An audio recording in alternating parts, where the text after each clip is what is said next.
Hey, this is your Olympic hero, Kurt Angle, and you're listening to Snug Wrestling. Oh, it's true. It's damn true. Welcome back, brother. Thank you. How is everything? I know you're excited to talk about WrestleMania, bro. I mean, we just had like banger after banger, 5-star matches all around, right? Maybe for night two. Night one was something else. Well, but we'll talk about it. Yeah, dude. Welcome back, man. You're officially a friend of the show. You're a returning guest. Only the brave ones come back to Snug Wrestling, dog. So thank you for having me. We're gonna have to hook you up with some merch or something, bro. Ooh. Yeah, we got to send you some Snug Wrestling merch now, bro. Now that you're a returning guest. But yeah, sorry, I didn't mean to cut you off. Go ahead. No, all good. I was just saying, like, it's after the last time it was a lot of fun. So I was very excited, especially since we have, last time was more casual. Last time was just like, we're having a conversation about wrestling in general. But like now, WrestleMania, it's like, okay, we have a lot to talk about. Yeah, dude. And there was a lot of matches this year in WrestleMania too. There was like 13 matches for both days, which I believe was more than last year. So that was good. But I don't know if you saw this too, because I noticed that the matches felt really short this year. That is one of my big critiques, actually. It's a bunch of things. It's because what happened was I watched night one live.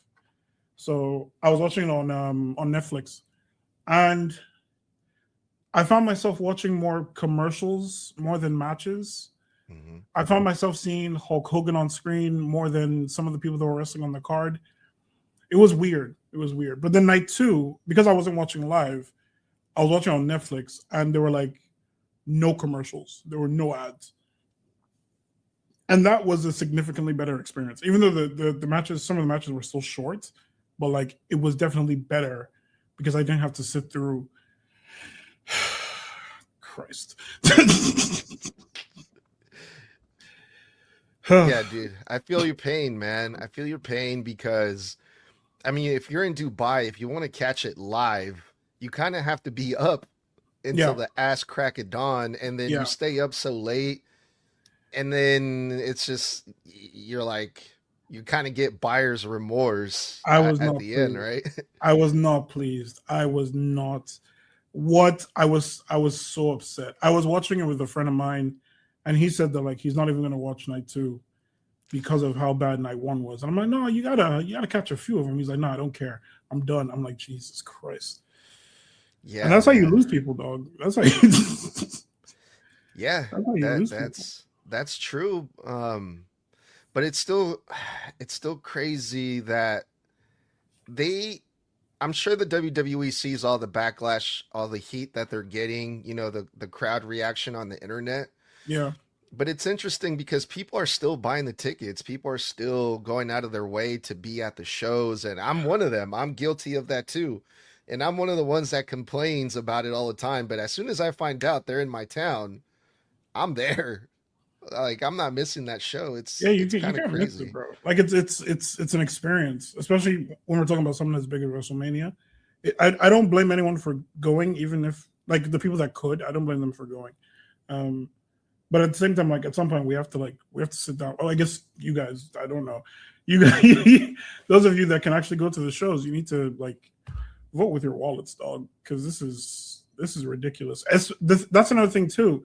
The showing, like they showed like two on both cards. I noticed that they showed two matches, and then after the second match, they're like, "Oh, go over to ESPN for the unlimited experience." And I'm like, you are actively telling people to go somewhere else to watch WrestleMania? Like any other pay-per-view, I'll be like, yeah, okay, sure, I guess. But WrestleMania? I was like, nah, that felt off to me. That felt really off to me. Damn, even so they played that commercial even for the people on Netflix who are international that don't need to be on ESPN. Yeah, because even if they didn't play the commercial, commentator Michael Cole usually said it as well. Mm-hmm. So even if, like, for me, I was like, why would I need to go to ESPN? I'm not in America. But he said so. He's like, for those of you who are outside of America, you can just continue on Netflix. And I'm like, that's insane. Yeah, that's crazy. This is a homegrown, like WWE is almost entirely US, and y'all can't even like. Anyway. Yeah. Anyway. Yeah, that's crazy. At first I was just watching it on the Netflix because I got a VPN because I didn't want to pay for the ESPN. But then the VPN quality was so shit that I ended up getting the ESPN app anyway. And now I'm paying the $30 a month or whatever it is. That's insane. That's insane. Yeah, that's dude. not okay. Sheesh. Yeah. I was actually at Monday Night Raw. It was the Raw before WrestleMania. I paid $300 for my ticket. They were okay seats. They were pretty decent seats, but yeah, man, at the end of the day, it was fun, but I didn't really feel like, okay, this was a good go home show, for a show before WrestleMania. And then I wonder, like, how the people that went to Mania felt after all of that, because that is not cheap. Going to a WrestleMania in Vegas, it is brutal, bro, on your wallet at least. Especially and that's not all you have to keep in mind too. You also have to keep in mind the overall experience, because you're talking Allegiant Stadium, you're talking 50,000 people. When you're ready to dip, when everybody's time is ready to go, like all 50,000 of you are leaving at the same time. The bathroom is probably a line long, concessions are probably a line long, drinks are probably a line long. Yeah.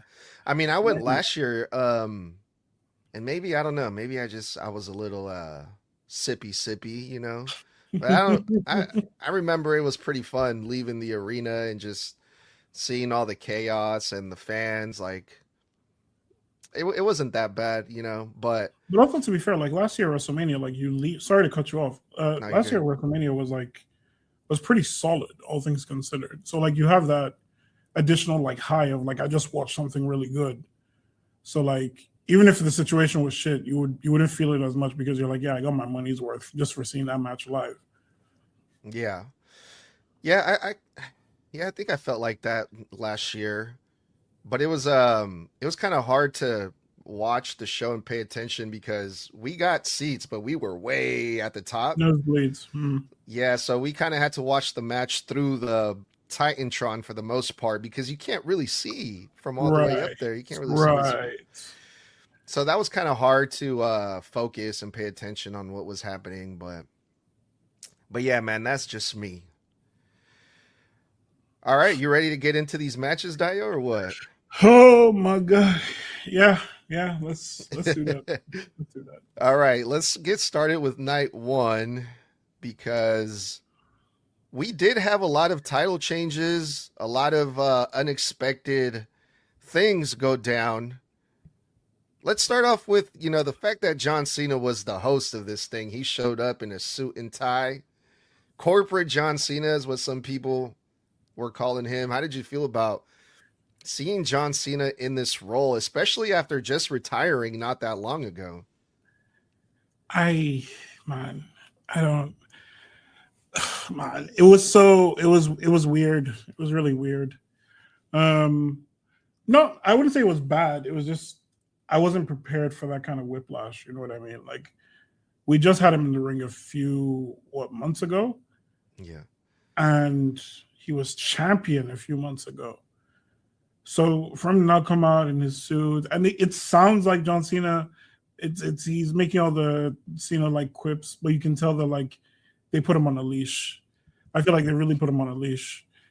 But I mean, for what he, and that's kind of the theme for the whole night, for what he was given, for what he had to do, he knocked it out the park. But I could definitely tell that there was something there that it didn't feel very John Cena, or it felt like John Cena but toned down, I guess is the way I would describe it. I don't know. Yeah, no, that's a good way of putting it, man. He didn't do his usual shtick where he runs down the ramp and all that. It was a nice pop, I guess. Good on the fans, but yeah, it was just weird to see Cena in this new, I don't know, this new picture of him it just felt like old Cena. Like this is an old retired Cena. Yeah, you're right. Very weird, but cool to see John Cena.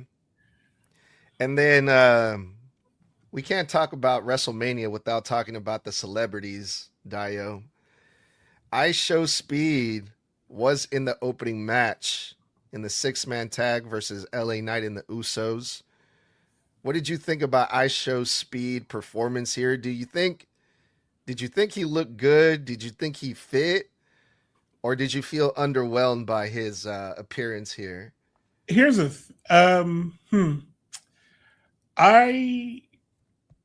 I didn't mind it. I think what I said was, what did I say? I said it was inoffensive.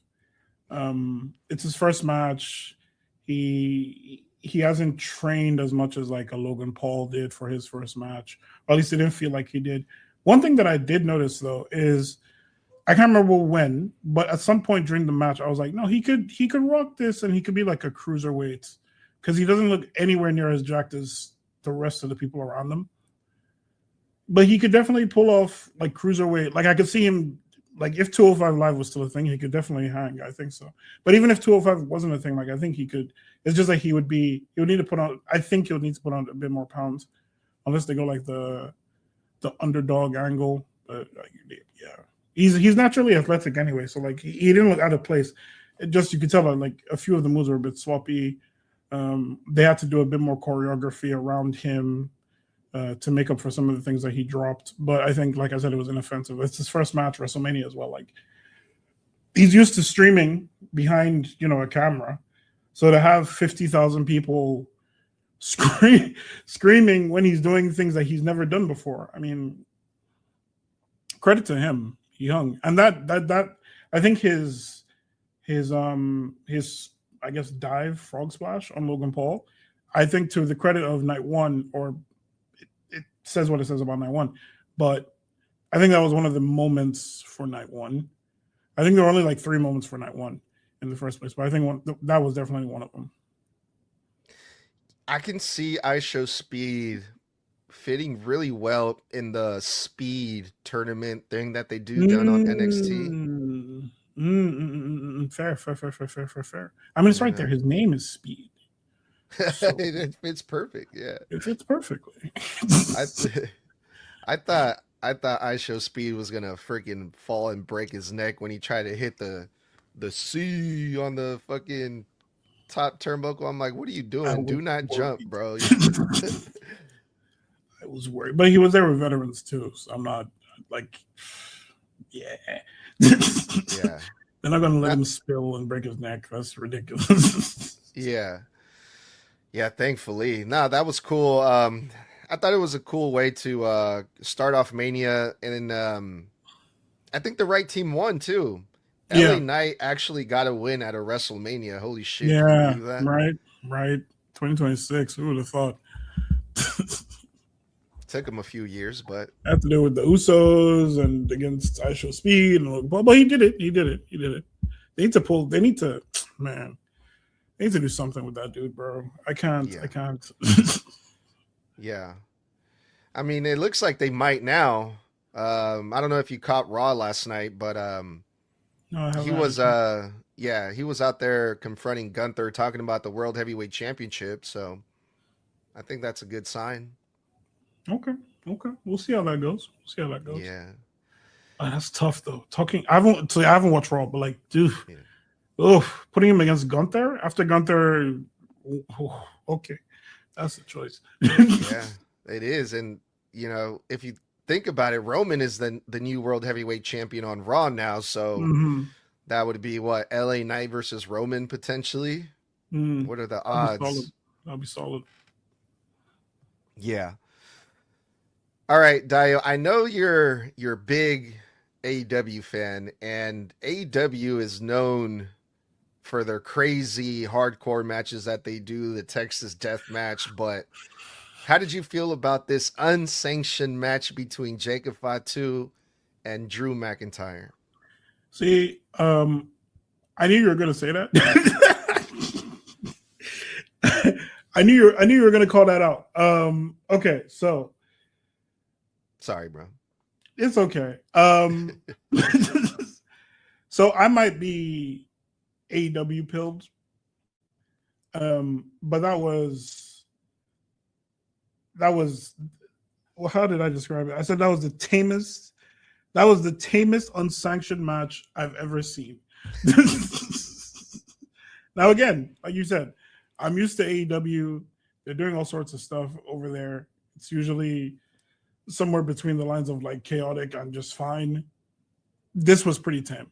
And it was pretty short too, which doesn't help that kind of situation. And this is something that, like, as I was watching it, I realized it is the main event of night 2 with Roman and CM Punk. There were a lot of matches that should have been like that, but weren't. And that unsanctioned match is one of them. That being said, I'm okay with Fatu winning, but I don't know what we're doing with Drew. I don't know what we're doing with. He hasn't, like, apart from that one time where he won like the championship, he hasn't had like a consistent string of like victory. They book him like he's supposed to be, like he's a jobber, and I'm confused. Yeah. But overall, like, yeah, the match was fine. It got the point across. I'm okay with it. I don't the think toolbox thing was a good callback. The what? The toolbox thing was a good callback. Oh, it was, huh? I didn't even think about that for when the Hell in a Cell match thing. Yeah, versus... yeah. Oh, that's true. Yeah. Damn, I missed that one. But yeah, you're right, Dayo. I don't think they're doing anything with Drew McIntyre. I'm pretty sure he's like going to take some time off to go film a movie or something like that, which I think is one of the reasons why Jacob Fatu went over in this match, if I'm not mistaken. If that's the case, I'm all for it. But still, though, they should have destroyed each other, bro. Yeah, that's what I think most people were expecting, especially because of the lead up and everything that these two have gone through, from Drew McIntyre being the one that took out Jacob Fatu, breaking his teeth and all that stuff. Yeah. And then falling from the building. And yeah, I guess people were just expecting more. The main events had more color than the unsanctioned match, which is insane because neither of those two matches were even no DQ, talk less of unsanctioned. Also, I don't know if the unsanctioned match going so early was a good idea. I'm a little confused. I thought it would be like in the middle as like a palate cleanser after maybe the women's match, but hey, I mean, it's happened. Nothing we can do about that. Yeah, I was pretty shocked by that too. Pretty shocked by it. But Jacob Fatu won, so congrats to good old Jacob Fatu. That's his second win of WrestleMania in a row. He won last year. I think that's when he became a United States champion. Who did he beat for that? I don't remember. Was it Solo? Oh, no, it was LA Knight, I think. LA Knight, okay, yeah. Yeah. Were you ever a Paige fan at all back in the day? Not really. No, not really. I think I was more AJ Lee than Paige. Did it pain you? Did it hurt you to see Paige leave AEW and go back to the Fed? No, because in AEW she was Saraya, so that's fine by me. That's fine. That's fine by me. I'm not precious about it. But also, she's been off TV for a while in AEW, so I mean, it is what it is. But it was nice, like getting her back in WWE. That pop was a solid pop. I don't know if she was supposed to win when you have people like Bayley, but okay, sure, WrestleMania moment, I guess. Yeah, it was good to see Paige back. If you live on the internet as much, look, I did the gimmick. If I live, and that was no pun intended, I'm on the internet all the time, Dayo, so I was spoiled with the reports that Paige was going to show up at WrestleMania, and I was so upset because I'm like, that would have been such a great moment to, as a surprise. Paige returns after 8 years or whatever it was. But Did you know that this was going to happen beforehand already? Yeah, I did. Yeah. I'm not on the internet as much, but even I saw it. So I was like, oh, okay. So by the time they were like, oh, Nikki Bella is injured, I'm like, okay, so they're bringing in Paige. Mm-hmm. So like when she showed up, I'm like, okay, well, okay, great. That's the second thing that like the internet kind of spoiled for me. The other thing was, I guess not the internet, but like WWE in general, Demon Finn Balor. But we'll get to that. We'll get to that. That was. Imagine if no one knew. Imagine if no one anyway. Yeah, for real. Yeah, and yeah, you already mentioned the fact that Paige showed up and she kind of just won the damn thing. You know, she's been here for like a cup of coffee and she wins the titles already. Cool. Nice WrestleMania moment, but this just kind of told me like I think the Bellas were supposed to win this from the beginning, right? That's hard to say. I don't know. Yeah. It's really hard to say because I mean you could go many different. I think at the core of the situation is they wanted to get the belts off of Nia and Lash, but they didn't know how to get it done, which makes sense because you can't book that tag team to be so strong, so dominant, and then just randomly have somebody, you know, walk up in there and beat them. Mm-hmm. So cool. I just don't know. Again, I don't know if Paige winning was the right choice. I don't, because Paige is a stand-in for Nikki Bella. When Nikki Bella gets better, is Paige just supposed to relinquish the title? I don't. If it's I get the feeling like WWE is going to do that thing that they always do, where like somebody stands in for the title, and then the person that they're standing in for gets upset, and now we have a feud. And if that's the case, I don't want to see it. I don't need to see that. I don't need to see that. You could have just brought her in on Monday Night Raw or SmackDown and just not done that. Like it's fun. Like if Nikki Bella is legitimately, I don't know if she's legitimately injured, but if she's legitimately injured, just take that tag team out of the equation, bring in Paige as a singles wrestler, clear slate. But yeah, it's definitely messy. It's definitely messy from the beginning because before Brie Bella came back, Nikki Bella was a heel. Brie comes back. Is she a babyface now? That wasn't addressed, but they're getting cheered now. And then Paige gets thrown in the mix. Now they're really babyfacing. But then it's like Nikki Bella is the one that she's most likely gonna, I don't know, try to turn on Paige, and is she gonna, you know, turn heel and then, but she was already heel before. It was just they very did the same confusing. Thing with Becky, Trish, and Lita as well. And I'm like, we've seen this before, guys. Can we not? Can we not? Yeah. But okay, maybe we'll get lucky. Maybe this time she'll just like relinquish without, you know, without it turning into a whole feud. Yeah, she could because I think they're looking to pull the trigger on Paige versus AJ Lee as well. So we'll see how that turns out. But like, yeah, I don't. Damn, perfect segue for the setup there, Dayo. Thank you. Because we got a new women's intercontinental champion. Becky Lynch defeated AJ Lee, and if I'm being honest, bro, this is probably one of my favorite matches of the night. Really? Yeah, because they added the Jessica Carr, who she has a lot of involvement in this match. It kind of reminded me of like old Earl Hebner vibes. Fair. I see. Okay. Yeah. Okay. If we're going in that route, then I see what you mean. Yeah. But how did you feel about AJ Lee losing the Women's Intercontinental Championship? I didn't mind AJ losing.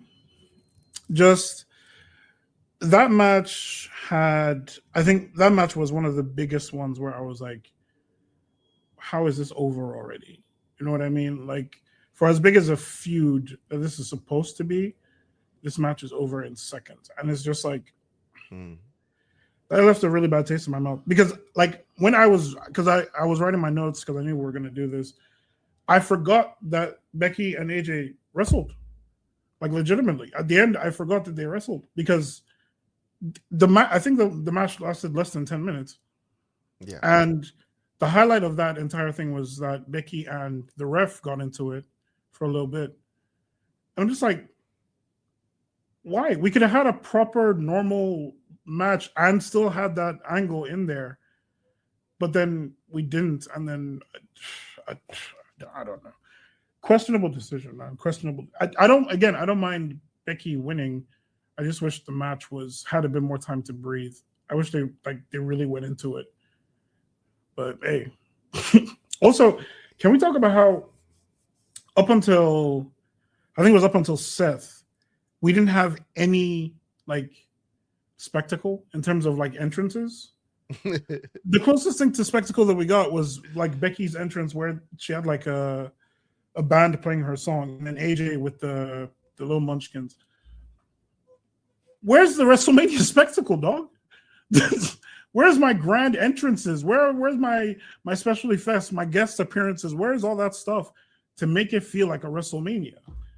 Where? We had the big giant stadium, we had the 50,000 people, but we didn't have any fanfare, no posturing, no grandeur, except for Cody Rhodes, which anyway. No, you're that's right, dude. That's gonna make a great clip.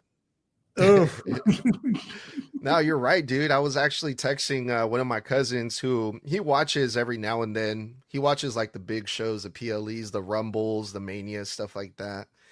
And that's one of the things he asked me. He's like, where are all the cool entrances? And I'm like, damn, that's a good point. Yeah. Yeah, man. Times are changing, Dayo. What can I say, bro? That was tough. Yeah, man. That was painful, man. Like that's one of the things that you watch WrestleMania for. You watch WrestleMania to see how they're going to flip the entrance on their head, how they're going to do this grand big thing. Yeah. Triple H came out as the Terminator, dog. Like, come on. Yeah. No, you're right, dude. And you would think with all the time that they put in with like the production and like the pyros and the stages, like they would up it up a little bit too with the entrances, but nada. Nah, man. Nada. Yeah, I mean Penta. We'll talk about Penta later, but he came out with like some type of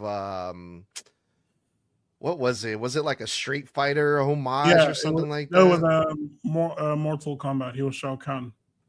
There you go. He looked like Shao Kahn. I don't know if he actually was. Yeah, I thought he was the Shredder from Ninja Turtles, but yeah, you could be right. That could have worked too, yeah. Yeah, but it's just, that was pretty much it. And then the Cody entrance, which I actually really like that, but we'll get into that later on. Oh, I have so much to say. Oh yeah. So this impromptu match, Dayo, that we got between Gunther and Seth Rollins that was just put together very last minute. Did you notice that surprisingly, I think this match was the match that the crowd was more into the entire night. They were more alive for it. They popped more for it. And it was one of the matches that didn't really have a whole lot of, I guess, meat on the bone when it comes to storytelling, right? Yep. I was one of them. I was one of them. And it's so interesting how that works. You can have a shit story. You can have like a bare bones story. You can say this person stepped on my shoes, and that's whatever. But if the wrestling is solid, I don't care if it makes the story better, because it's like they're fighting because he stepped on his shoes. Yeah. But like they're going to war because he stepped on his shoes. You know what I mean? So I think everybody already knew that Gunther and Seth was going to be essentially match of the night. And so I'm not surprised like the crowd was behind them more than other matches. And like I think Gunther, in terms of entrances, Gunther already has that spectacle anyway. His entrance is very regal, very put together. But Seth coming out with the contact lenses and the smoky vest, it really added to the quality of the match. Like you don't think it doesn't feel like these things matter, but like when you put it all together in terms of representation, that really goes a very long way. And so, yeah, I'm not surprised that the crowd was behind that match more than anything else, honestly. Yeah. Now we talk about, how it ended.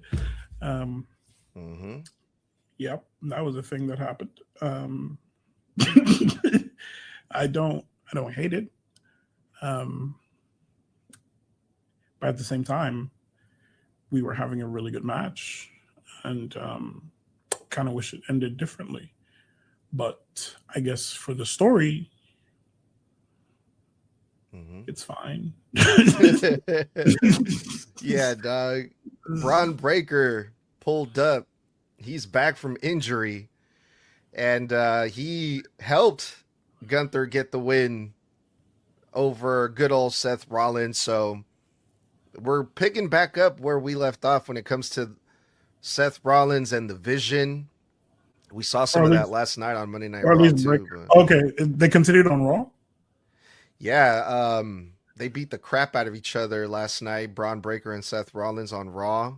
Okay. Fucking Seth Rollins cracked Braun Breaker with the steel chair in the back of the head. Oof. And busted his shit wide open. It was unintentional. He was supposed to hit him in the back, but he missed and got him like right in the back of the head. It was pretty gross. Well, then I guess I'm watching Raw. I guess I'm watching Raw. I mean, yeah. Yes. Yeah. Absolutely. And it sucks to say, but when shit like this happens, it does add more to the story, like the whole head bump thing that happened with Liv, yeah, Roxanne. They add, it became a part of the story. So I'm thinking maybe Braun Breaker is like, oh, I'm gonna get you back for what you did to me on Monday. I hope they do. I hope they lean into that. I hope they really do, because I don't think I think it's the feud is going fine, but I think stuff like that would really add to it. Like if you're talking about like turning it up another level, that's the kind of thing that would do it. Yeah, for sure, man. I'm excited for that. I'm glad Braun Breaker is back, because I think that was the match that we were supposed to see at this year's Mania was Braun Breaker versus Seth Rollins, but we didn't get it now, did we? But also, I don't know if I want to see Braun Breaker versus Seth, honestly.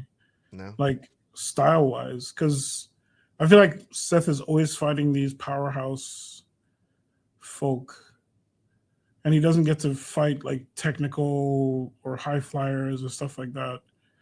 But I mean, he's Seth Rollins. Like, he's gonna get a good match out of him regardless. But I just kind of I would like to see a bit more variety. That's all.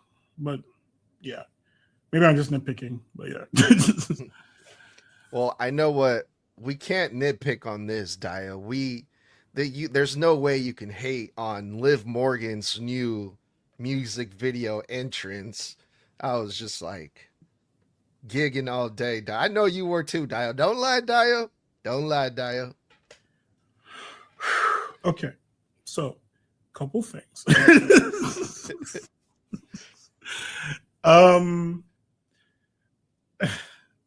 God.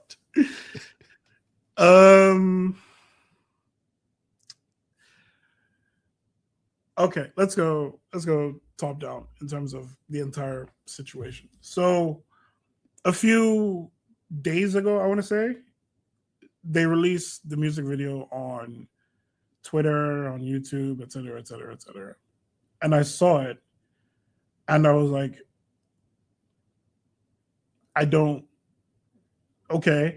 I was under the impression that she had some time off and she filmed that music video just for the sake of filming that music video and, diving into the music aspect of life in general. So imagine my surprise when, keep in mind, I didn't finish that video, by the way. I got like halfway through and I'm like, okay, got it, cool. I'm out. So imagine my surprise when it's 3 a.m. in the morning, 4 a.m. in the morning, and it turns out that is, in fact, her new theme song. And not only that, but she has an entire dance routine for that theme song. I think she was paying homage to Britney Spears with her outfit. that was a choice. that was a choice. I'm happy that she got the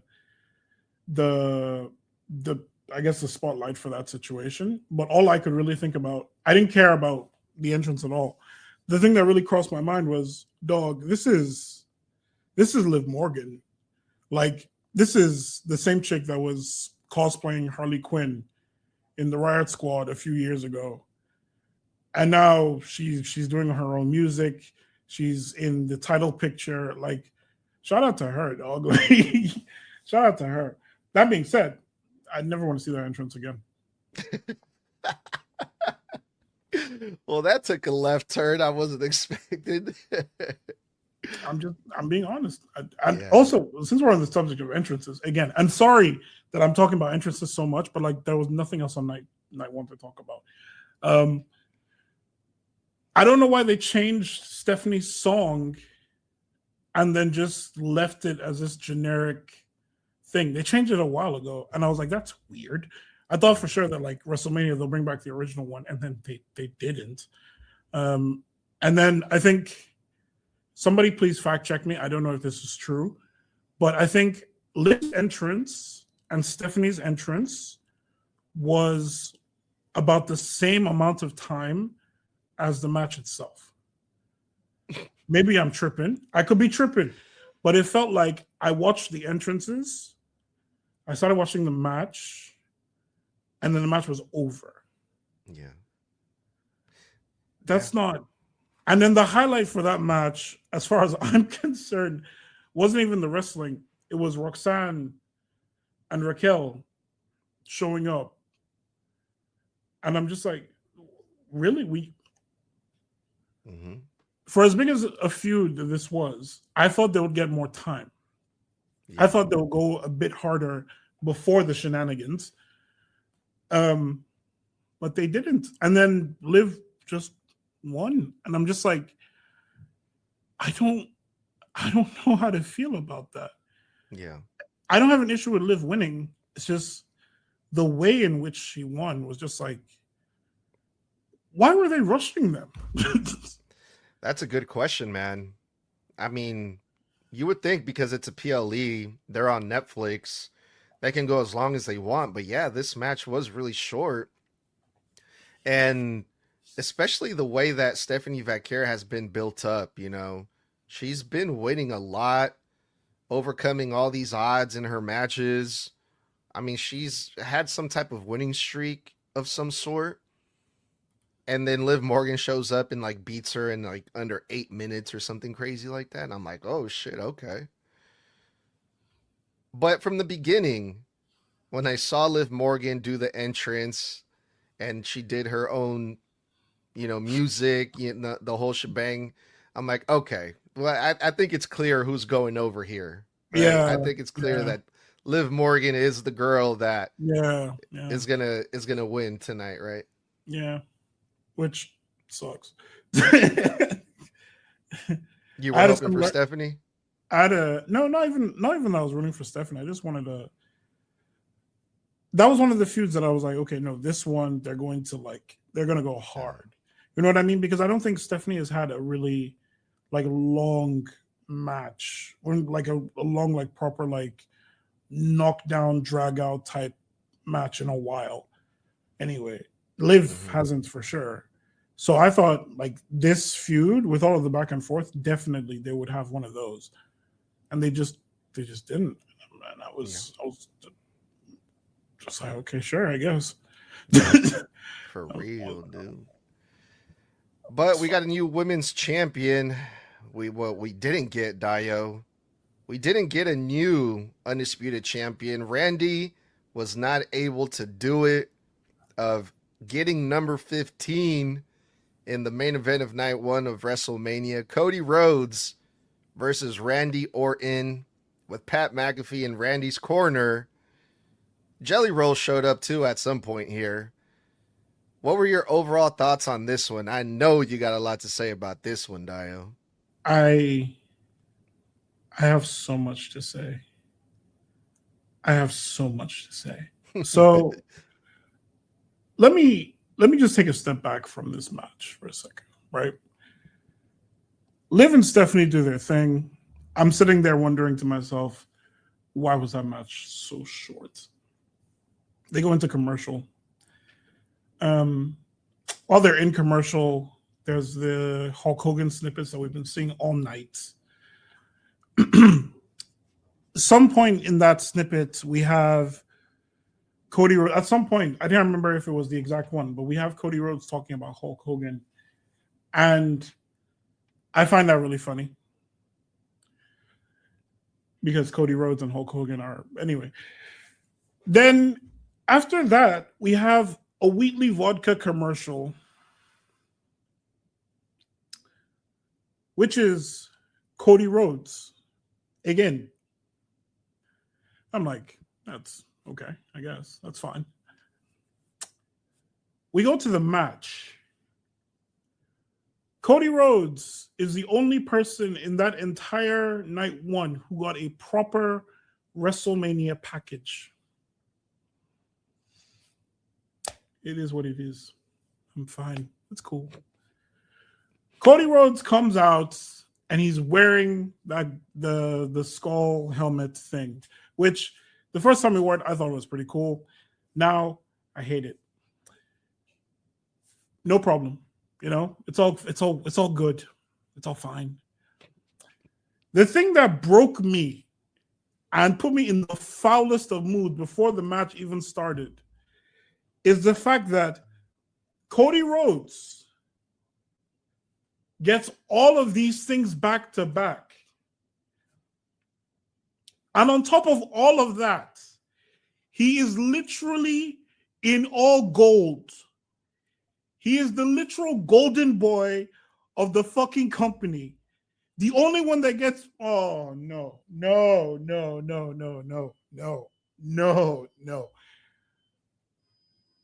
I try to be nuanced. I try to be balanced. I try not to be, a hater. I hate Cody Rhodes. I hate Cody Rhodes. Keep in mind, again, this is like 5 a.m. So I'm putting all of these things together in my head mentally. And I'm like, I remember I posted on Instagram. I'm like, okay, he's about to come out. And he's going to wear that dumbass helmet. And he wears the helmet. That was one. Two, he's literally all gold. I was like, this. You can't script this shit any better. Fine. Whatever. They have the match. Jelly Roll, Pat McAfee, they do the thing. I'm like, yes. I think you and I discussed it the last time we spoke, and I was like, that's probably gonna. I think I said so. That's probably what's gonna happen. Where Jelly Roll is gonna neutralize Pat McAfee. It happened. I'm like, hold on. They're cooking. Match starts. Randy is selling his back injury. I didn't know that he had a back injury. It was one of my friends that told me that he has a back injury, so he's probably going to lose. I was like, shut up. I don't want to hear that. He's selling the back injury. Commentary is selling the back injury. I'm like, he's about to lose. Cody is being particularly aggressive for this match in a way that I haven't seen him been in a while. I'm like, hold on. He's not supposed to be doing that. That's not quarterback behavior. That's not golden boy behavior. What's going on over here? And then, like halfway through the match, I realized the crowd has gone quiet because Cody is dominating this match. Commentary is putting him over like he's doing like he's spawn of the devil. And I'm like, there's no way they're doing this. I tell my friend, they're doing a double turn. He's like, they're not doing a double turn. I'm like, what? Look at all this stuff, bro. Look at all these things. They're doing a double turn. He's like, they're not doing a double turn. 5 minutes later, he's like, they're doing a double turn. I'm like, they're doing a double turn. So, imagine my disappointment when they don't do a double turn. And instead, for whatever reason, they bring out Pat McAfee. I wouldn't mind if they brought up Pat McAfee. Orton wins because Pat McAfee, and then Triple H or whoever comes out is like, there's no way we're doing that. Pat McAfee isn't a referee. Stop that nonsense. They restart the match. Cody hits a crossroads. Match is over. I wouldn't mind. But they didn't do that. They set up everything for a WrestleMania moment that would go down in history for so many different reasons. If Gunther and Seth wasn't on that card, I think in terms of psychology, in terms of like wrestling, in terms of like the story being told, that would have been match of the night. And then they just dropped the ball at the end.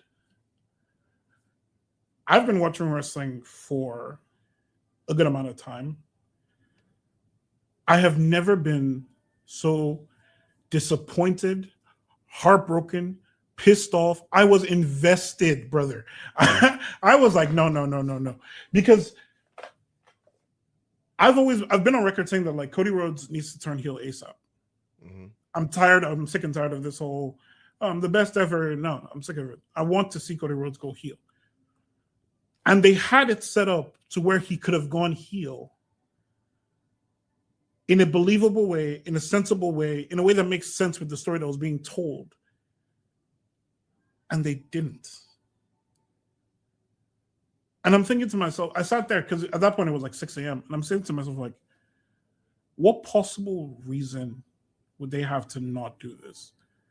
More importantly, if they were not going to do this from the beginning, why'd they set the match up like that? Why'd they put all these things in place to do that? And it's like, it's a swerve. Okay, but that's a dumb fucking swerve. People are chanting for your heel. Randy's your heel. People are chanting for your heel. And you... I'd take a second after that. That was one of the situations where like buyer's remorse doesn't even begin to cover it. Because on God, I was like, there's no, like, they haven't done a double turn in forever. If they're going to do a double turn for anybody, Cody's the smartest person to do it with. You get like an extra 6 to 7 months off of Cody if he does a double turn and becomes a heel at WrestleMania at the expense of Randy Orton. Then when do you do it? You know? If not here, then backlash. When? People said Backlash. And I was like, or SummerSlam. I'm like, there's no way they're doing that. That's trash. I don't think they're going to do it at all. I don't think they're going to do it at all. Right. I don't think so. They had the chance to do it. It was perfect. It was set up nice. They didn't do it. So in terms of Cody Rhodes, I'm checked out. I don't care anymore. Like, honestly, like I'm sure he's like Cody Rhodes, the person. I'm sure he's fantastic. I'm sure he's salt of the earth, the greatest guy in the world. Cody Rhodes, the character, I'm checked out. I don't care. I do not care. I'm pretty sure the people in the Allegiant Stadium in Las Vegas were booing. Yeah. And then they did that whole thing at the end where like Randy punts him. That was cathartic. I'll tell you what, that felt good. But it doesn't erase the fact that, like,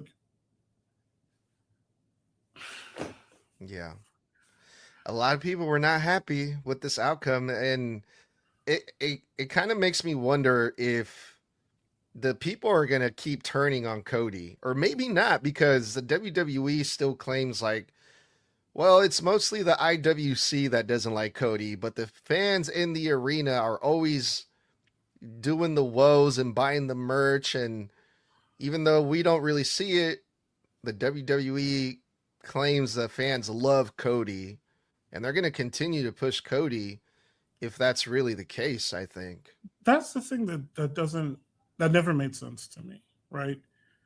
If the IWC hates a character, have they ever tried listening to the IWC just one time, seeing how that goes? Because as a Roman Reigns fan, I remember suffering succotash. I was in the trenches. And so when he turned heel, and I was like, Yes. I don't understand how you see that situation and you don't think, let's do something like that again. Roman Reigns was champion for 4 years, dog. 4 years. And yeah, there was a story behind him, but he was 4 years. And it's because of those 4 years that now he's the OTC. It's because of those 4 years that now he's fresh as a face. When they booed this man out of the arena, anyway. Oh, bro, you gotta watch Raw, dog. Some crazy shit happened with Roman. I'm going to. You want me to tell you? I'm not gonna spoil it for you. Doesn't You involve just gotta watch it. Doesn't involve Femi. No. Okay, good. That's fine. Okay. No. I'll watch it. I'll watch it after this. All right, cool. But yeah, that was WrestleMania Night 1. Let's talk about WrestleMania Night 2. But for the sake of time, let's talk about the major points of WrestleMania Night 2, if it's all right with you, Dayo. Yeah, ssure.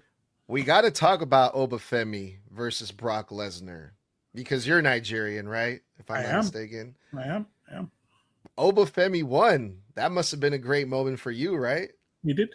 Yes. I'm very happy. As a matter of fact, I'm so happy that eventually when he dethrones Roman Reigns, I will have no problem calling him the tribal chief. You understand me? Yes. That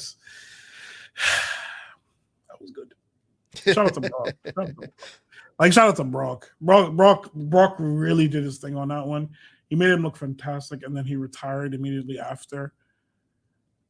Oh, man. That's how you open a fucking WrestleMania. That's how you open it. You put over that new guy who's definitely going to be a problem for everybody else in the locker room, and you're just like, okay, our work here is done. You know what I mean? That was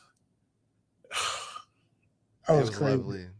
That was crazy. And I was thinking about it. He's been there for so long, man. Yeah. It was lovely from top to bottom because this wasn't your typical Brock Lesnar 2-3 minute match. Show up, suplex city, bitch. 1, 2, 3, and let's go. Yeah, there was a bit of back and forth. Man.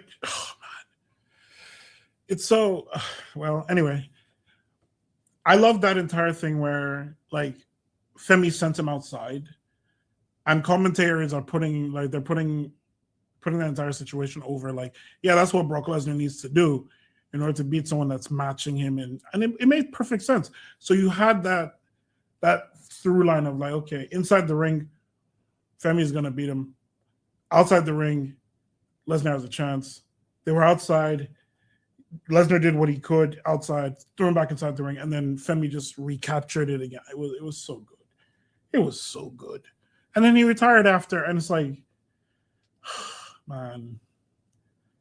But did he though? Do you think he actually did retire, or do you think he's got to come back to officially retire now? I think he's going to be off TV for a very long time. I think they're going to bring him back for maybe a pay-per-view spot here or there, like how they were doing for Cena when he was just like a fan in the stands, for example. Like, he's going to be there. I just don't think he's wrestling anymore. He might hit like the Miz with an F5 or some shit, but I don't think he's wrestling anymore. And if he is still wrestling, then I got worked. I'm okay with that. Yeah, same, bro. Yeah, even Kofi Kingston tweeted after this match, and he was like, "Finally, we got revenge," or something like that. Did you see that? I did. Yeah. Cody's an ass, but I don't blame him. Yeah. Ladder match was dude. cool. It was really glad to see Obafemi get the win and being put over. He's huge star now. He's over as can be. And then after the match, he called out Roman Reigns, and you mentioned a little while ago, you're like, oh, what happened on Raw? Did Obafemi come out, for Roman Reigns? And I said no, and you seem happy about that. Don't we want to see Obafemi versus Roman? Not yet. Okay. Not yet. Roman just became a face. Let him enjoy that for a little bit. let Oba get like a few more titles under his belt, or a few more wins that aren't squash matches, essentially. And then definitely, yeah.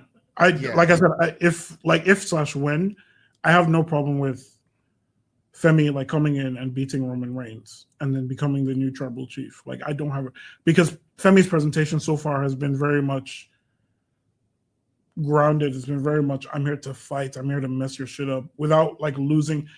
They're doing a much better job with Femi than they did with Apollo Crews.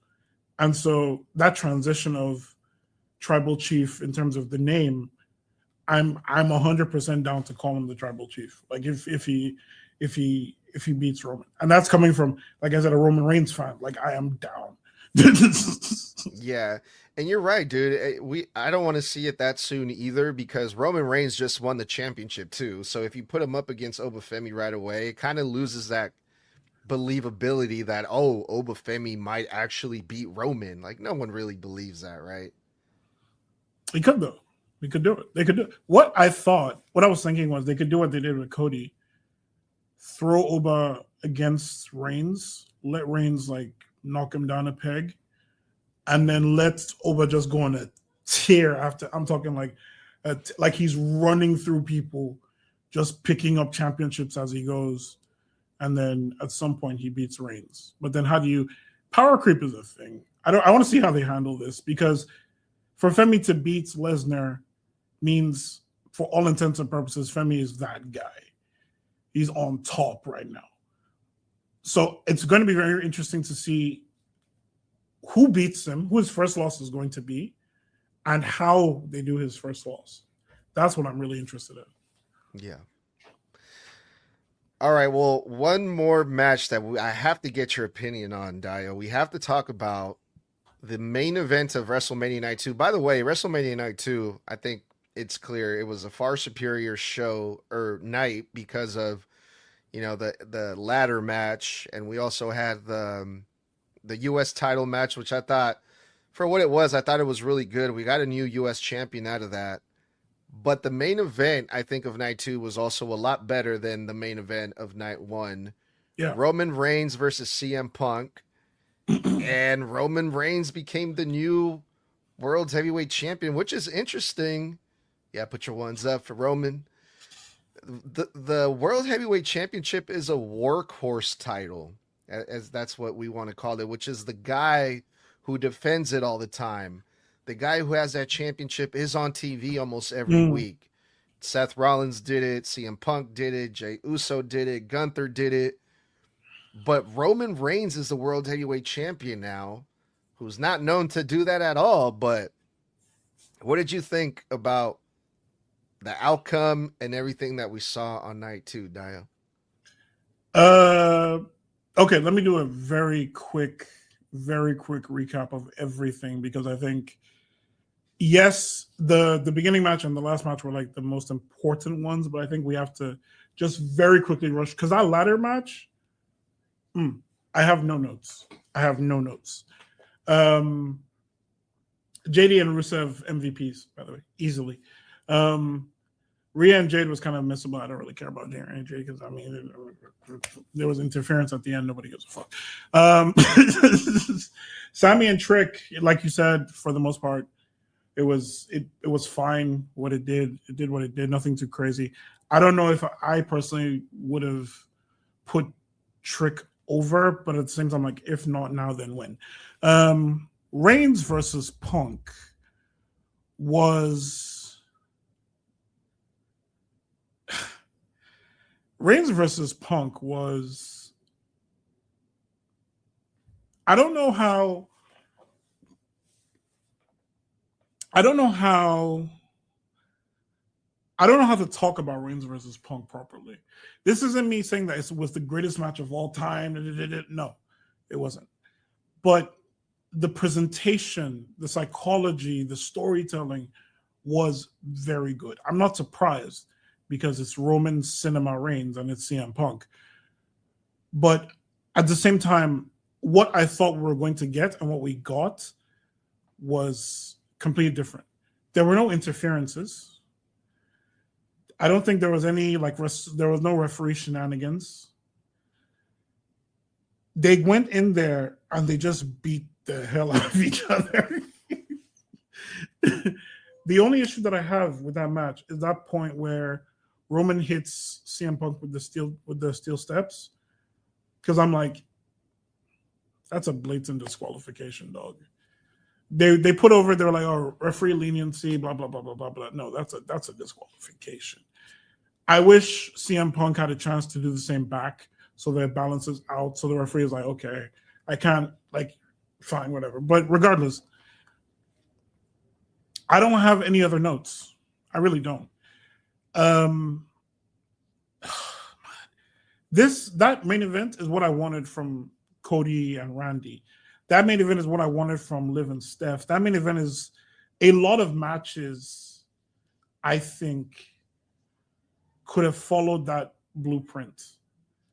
Because we're talking about a feud. We're talking about people that hate each other. We're talking about everything that's been said in the promo packages and the back and forth. They carried it out in the match. CM Punk saying that, oh, you can't do anything without your cousins. Roman Reigns beat him without any interference. And so many other things like that where I'm just like, yeah, okay, I'm seeing, like, this is the full thing here. Even before that, if we're talking entrances, Reigns coming out and, you know, his usual, you had the person singing, you had the piano, gold piano, by the way. Nice touch. But he also had his ring gear was black and gold, which was like, okay, yeah, solid. But CM Punk, man, CM Punk's WrestleMania package before he even came out was some main event shit. I'm not gonna lie. AEW already did it, but you know, this was I think on the same level as what AEW did. And the fact that he came out to no music, just soaked it in for a little bit, and then started his entrance, I was like, nah, this is a main event situation, brother. This right here, this is main event shit right here. So, yeah, enough glaze. Like, Roman got his shots in, Punk got his shots in. They went to war.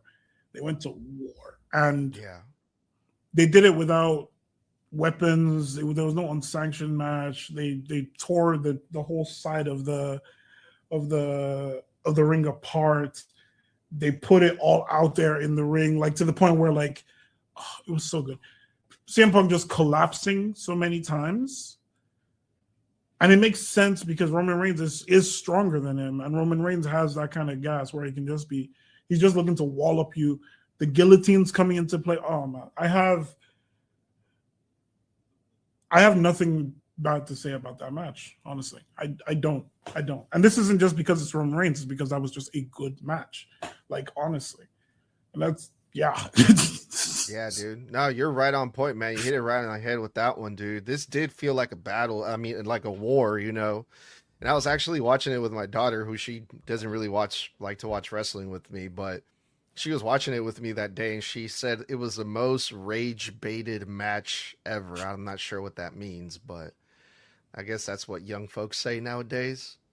Can you help me decipher that? Why would you say it's rage-baiting? I'm pretty sure that's what she said. Was it rage bait? I think that's the term. Is your daughter a CM Punk fan? She's a Roman fan, if anything. Okay, so then why would I'm not sure. Oh, okay. Sure. Neither did I. But I'm not sure. Contextually, like, maybe because of all the near falls. Maybe because of all the near falls. Maybe. Like, I just pretended like I knew what she was talking about because I was trying to be cool, you know. But nah, yeah, dude. It was a lovely main event. And we saw some of the fallout on Monday Night Raw too. But I'm not gonna spoil that for you, Dayo. You're just gonna have to watch that. I'm gonna go watch it. Yeah. I'm gonna watch it. If you see a DM from me in about 45 minutes, you'll know why. Oh yeah, I want to hear about that, dude. I want to hear about that. But yeah, that was WrestleMania weekend. I just had to get your thoughts on WrestleMania overall, Dayo. So, yeah, thanks for coming back, dude. I really appreciate it. You have to send me your PO box or something, dude, so I can send you some merch. Dog, we gotta hook you up, bro.